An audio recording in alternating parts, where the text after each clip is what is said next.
नमस्कार दोस्तों, स्वागत है आपका हमारे चैनल अमेजिंग एजुकेशन न्यूज में। दोस्तों, शिक्षा मित्र जो पिछले इतने सालों से बेसिक शिक्षा विभाग को अपना सब कुछ दे चुके हैं, लेकिन आज भी इनकी जिंदगी सिर्फ अंधकार में बीत रही है। दिन रात अपने पद पर कार्यरत रहकर ईमानदारी से अपनी ड्यूटी करने वाले शिक्षा मित्रों ने क्या मांग की? सिर्फ एक सम्मानजनक शिक्षक पद और सम्मानजनक मानदेय की। तो क्या ये मांग गलत थी? एक छोटा बच्चा खिल रहे फूल की तरह होता है। माली अगर उसका ख्याल रखता है तो वो फूल अत्यंत सुंदर बन जाता है। ठीक उसी तरीके से प्राइमरी स्कूल में आने वाले फूलनुमा बच्चों को शिक्षा मित्रों ने एक कुशल माली की तरह संभाला और उनको उनके अच्छे भविष्य की रचना करने में पूरी पूरी सहायता की। लेकिन जब इस माली ने अपने सम्मान की बात की तो उसको क्या हासिल हुआ? बल्कि अपने ही सम्मान के लिए इतने लंबे समय से लड़ाई लड़नी पड़ी और आज भी ये लड़ाई निरंतर जारी है। यानी कि शिक्षा मित्र क्या हुए, शिक्षा मित्रों की परिभाषा क्या हुई? एक शिक्षा मित्र साथी ने ही अपनी परिभाषा में बहुत सुंदर शब्दों में कुछ पंक्तियां लिखी हैं, कुछ लाइनें लिखी हैं जो पूरी तरीके से शिक्षा मित्रों की जिंदगी को बयान करती हैं। अभी इस वीडियो में मैं आपको इसको पूरा पढ़ के बताऊंगा, इसलिए मेरी आपसे रिक्वेस्ट है कि इस वीडियो को एंड तक जरूर देखें, क्योंकि इस वीडियो को देखने के बाद आप शिक्षा मित्रों के दर्द को बखूबी समझ सकते हैं। और मैं आपसे गुजारिश भी करूंगा कि इस वीडियो को ज्यादा से ज्यादा शेयर भी करें, ताकि ये वीडियो सभी तक पहुंचे और सभी शिक्षा मित्रों की जिंदगी को समझ सके, उनकी परेशानियों को समझ सके और उनकी जिंदगी को बहाल बनाने के लिए कुछ कदम भी उठाए जा सके। तो आइए सबसे पहले मैं आपको उस प्यारी सी पोस्ट को दिखाता हूं जिसमें शिक्षा मित्रों की परिभाषा को बखूबी बयान किया गया है। इसमें लिखा है, शिक्षा मित्र एक ऐसा जीव है जो सफेद और हरी लाल पट्टी वाली एक सरकारी इमारत में पाया जाता है।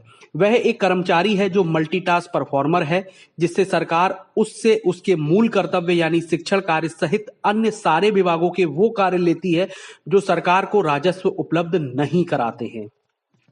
शिक्षा मित्र एक तथाकथित कर्मचारी है जिसके अपने तथाकथित शिक्षा विभाग के सहित चपरासी, सफाई कर्मी से लेकर जनप्रतिनिधि, ग्रामीण, मतदाता यानी सारे लोग अधिकारी होते हैं, यानी सारे लोग उस पे अधिकारी बनकर बरस सकते हैं। शिक्षा मित्र वो जीव है जो लोग से ज्यादा प्रभावित है, अर्थात तनाव दूर करने वाले, यानी जिससे कभी भी तनाव महसूस हो उस पर अपनी भड़ास दूर कर सकते हैं। शिक्षा मित्र वो जीव है जो 4-4 महीने तक निर्धारित 10,000 मानदेय समय से नहीं पाता है, फिर भी बड़ी बखूबी से परिवार का पोषण कर लेता है। और कभी गलती से मानदेय 2 माह का आ भी गया तो मीडिया खबर की हेडिंग बनाती है कि हैशटैग अगले माह से शिक्षा मित्रों के खाते में आएगा 20-20 हजार रुपए। यानी कि शिक्षा मित्रों के 2-2 महीने का मानदेय अगर इकट्ठा हो जाए तो उसे इकट्ठा बना के एक मल्टी न्यूज बना ली जाती है, जिसमें बताया जाता है कि शिक्षा मित्रों को 20-20 हजार रुपए मिलेंगे। ये वो मसाला है जिसे मीडिया कोई खबर ना मिलने पर मनोरंजक समाचार की तरह प्रस्तुत कर सकती है। ये वो तथाकथित कर्मचारी है जिसका मानदेय की ग्रांट आने पर बड़ी खबर बन जाती है और मानदेय देते वक्त सरकार अपनी पीठ खूब थपथपाती है, सबकी निगाह रहती है, क्योंकि अन्य सारे कर्मचारी 60,000 बिना वेतन के कार्य करते हैं। यानी कि कितनी खूबसूरत बात कही है कि जब भी मानदेय आता है तो सच में एक बड़ी खबर बन जाती है कि शिक्षा मित्रों के मानदेय की ग्रांट जो है वो जारी हो गई है। ये स्काउट गाइड हैं जो बच्चों को अनुशासित कर लाइन लगवाता है और आगे पीछे भी लगा भी रहता है और बोलता रहता है, लाइन सीधी करो, ठीक से खड़े रहो। कपड़े बंटवाने की लाइन हो, राशन बंटवाने की लाइन हो, सब उसी की जिम्मेदारी और कमीशन खाता है कोई और। ये वो शिक्षक हैं जो बच्चों के सामने विनती करता है, अभिभावक से प्रार्थना करता है कि बच्चों को विद्यालय भेजें, चाहे बिना कॉपी पेंसिल के। अगर स्नान ना करे हो तो भी वहां नहाने, नाखून काटने आदि की व्यवस्था के साथ मैं उसे मनोरंजक शिक्षा प्रदान करूंगा। यानी कि शिक्षा मित्र पूरी तरीके से जिम्मेदारी निभाते हैं बच्चों के विद्यालय आने में। ये विद्यालय नामक राजनीतिक संस्था का प्रभारी है, जहां सारी राजनीतिक योजनाएं, वाद विवाद, स्वास्थ्य सेवाएं आदि मुफ्त प्रदान की जाती हैं।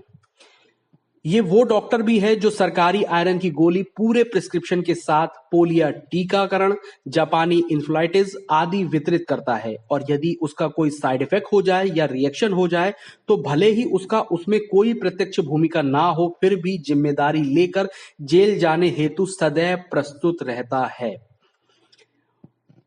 वो डे नाइट, जाड़ा गर्मी, वर्षा, कभी भी ड्यूटी हेतु बिना ओवरटाइम निस्वार्थ भाव से ड्यूटी हेतु प्रतिबंध होता है। शिक्षा मित्र की कि एक और विशेषता यह भी है कि यदि जंगल में बाघ घूम रहा हो तो वन विभाग के लोग रात में भले ही ना निकलें, शाम को इस सब पल्स पोलियो, जनगणना, पशु गणना, मतदान जागरूकता, स्वच्छता अभियान, कुष्ठ हटाओ अभियान, प्रसव गणना, सभी प्रकार के चुनाव कराना, अनाज वितरण कराना आदि न जाने कितनी अतिरिक्त अद्भुत ड्यूटी प्राइमरी का शिक्षा मित्र ही निभाता है। उसकी इस बहादुरी पर बाघ भी शर्म से पानी पानी हो जाता है। शिक्षा मित्र बिना प्रमोशन, बिना शहरी भत्ता, बिना अतिरिक्त वेतन, बिना डीएल, बिना ईएल, बिना किसी अतिरिक्त लाभ के उपरोक्त सारी भूमिका निर्वहन करता है। वह मुस्कुराता है क्योंकि वो प्राइमरी का शिक्षा मित्र जो है। इतना ही नहीं, यदि शिक्षा मित्र किसी दिन औचक निरीक्षण में अनुपस्थित पाया जाए तो दूसरे दिन उसे उसकी सेवा समाप्ति का नोटिस उसके हाथ में दे दिया जाता है। यदि कोई शिक्षक अनुपस्थित पाया जाता है तो उच्च अधिकारी स्वतः मैनेज कर लेते हैं। यदि कोई शिक्षा मित्र अपने अधिकारियों से सहानुभूति पाने के अपनी समस्या भी बताता है तो अधिकारी दो टूक जवाब देते हैं कि यह काम करो ही मत, छोड़ दो इसको। कुल मिलाकर इतनी विशेषता है कि आपको बताते लिखते थक गया हूं। और एक लाइन में अगर एक शब्द में इनको बयान करूं, यानी एक शब्द में शिक्षा मित्र की परिभाषा को बयान करूं तो ये सहस्त्रबाहु हैं, यानी जिसकी इतनी भुजाएं हैं और जो इतना मल्टीटास्क परफॉर्मर है कि वो सारी तरह के काम बखूबी और बड़ी ईमानदारी से निभा लेता है। लेकिन जब बात उसके सम्मान की आती है तो वहां पर कुछ बातें सुनने को मिलती हैं, जैसे कि सबसे पहली जो प्राइमरी रहती है वो ये रहती है कि इस काम को करो ही मत। अगर आपको इस काम को करने में दिक्कत है तो आप इस काम को छोड़ दो, यानी कि अपने सम्मान की बात ना करो, बल्कि जितने काम हैं उनको बस निभाते जाओ, चाहे वो आपकी जिम्मेदारी के अंतर्गत आते हों या नहीं आते हों।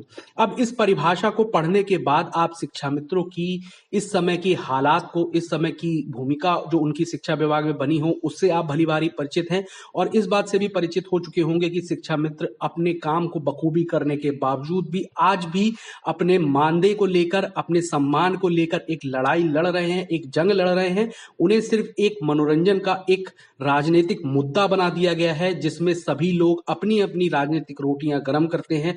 शिक्षा मित्रों का मुद्दा हर बार चुनाव में उठाया जाता है, लेकिन इतने चुनाव बीत जाने के बावजूद भी अभी तक शिक्षा मित्रों को उनका हक प्रदान नहीं किया गया है। सरकार भी इस चीज में अभी तक कोई भी ऐसा सटीक कदम नहीं उठा पाई है जिससे शिक्षा मित्रों को उनका भविष्य सुरक्षित होते मिले और उनको ये लगे कि अब आने वाले भविष्य में वो खुशहाल जिंदगी बिताएंगे। इस परिभाषा को पढ़ने के बाद आपको क्या लगा?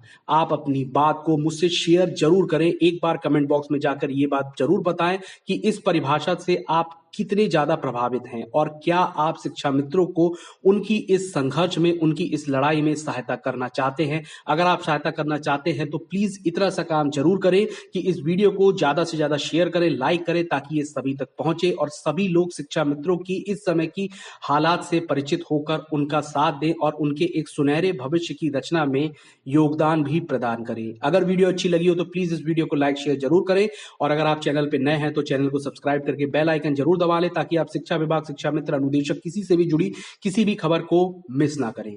धन्यवाद।